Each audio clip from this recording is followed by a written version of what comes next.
Welcome to the hottest movie review on the internet today, the A-List Review. I'm your host, the Game Changer, Wes Troop. And in this episode, I'm going to be taking a look at a film that came out this past weekend exclusively to Amazon Prime. That's right, Chris Pratt's ready to fight some different kind of aliens because my review of the 2021 sci-fi action film, The Tomorrow War, coming up now.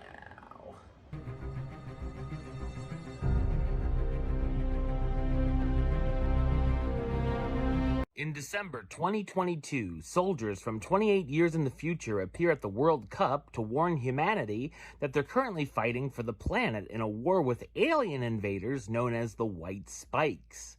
In a way to help, the world's military finds a way to send humans into the future via a wormhole device known as a jump link, although less than 30% come back to the current time after their 7-day tour.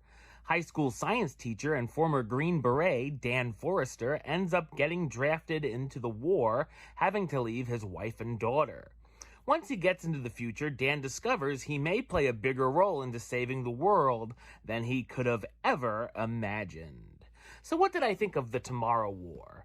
I thought it's a mediocre sci-fi action flick. It's directed by Chris McKay, who had directed the Lego Batman movie. However, this is his live-action directorial debut.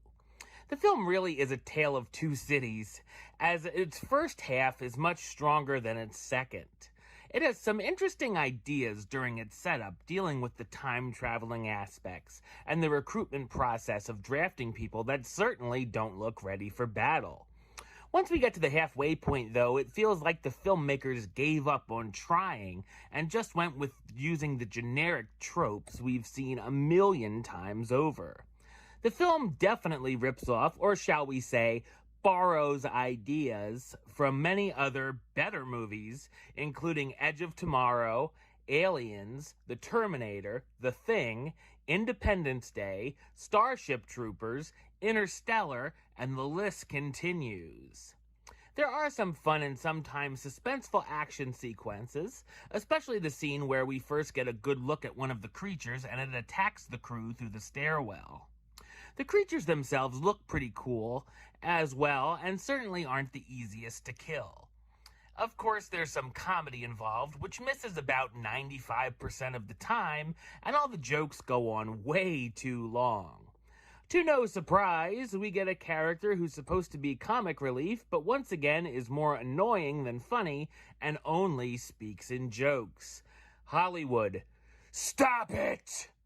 The script gives us a number of big-time family cliches, like the issues Dan has with his father, an eye-rolling twist, bad dialogue, cheesy speeches, the characters making flat-out stupid decisions, and emotional moments that felt very forced. There's also a number of important things that tend to get glossed over, while other factors are easily solved by coincidence or luck, just to try and quickly wrap things up. I did like the relationship Dan has with his daughter, him trying to figure out what happens to him in the future, and the chemistry with his father as the film goes on. The movie does go on a little too long, and pacing really slows down about halfway through. The cast stars Chris Pratt, who does some nice work here as James Daniel Forrester, the biology teacher who served 2 tours in Iraq and finds himself smack in the middle of the future war. Ivan Strahovski as the colonel, we'll say, a military scientist who knows Dan from his past. J.K. Simmons as James Forrester, Dan's estranged father who's a survivalist. Betty Gilpin as Emmy Forrester, Dan's wife, who works as a therapist for returning draftees, and Sam Richardson as Charlie, the draftee with a PhD in Earth Sciences. While The Tomorrow War can be entertaining and has an intriguing premise, it fails to execute it, leaving us with an unoriginal and mostly forgettable sci-fi romp. Number-wise, I'm gonna go with a 5 out of 10 for The Tomorrow War, which gives it an A-list rating of meh it's okay. Alright, well that's the show. I'll be back with another review very soon. But until then, don't forget to subscribe right here on YouTube. YouTube.com/WestsideOf515. Like the show on Facebook, Facebook.com/WestTroopaList. And of course, you can follow me on the Twitter and the Instagram at WestAList. Until next time, Troop out.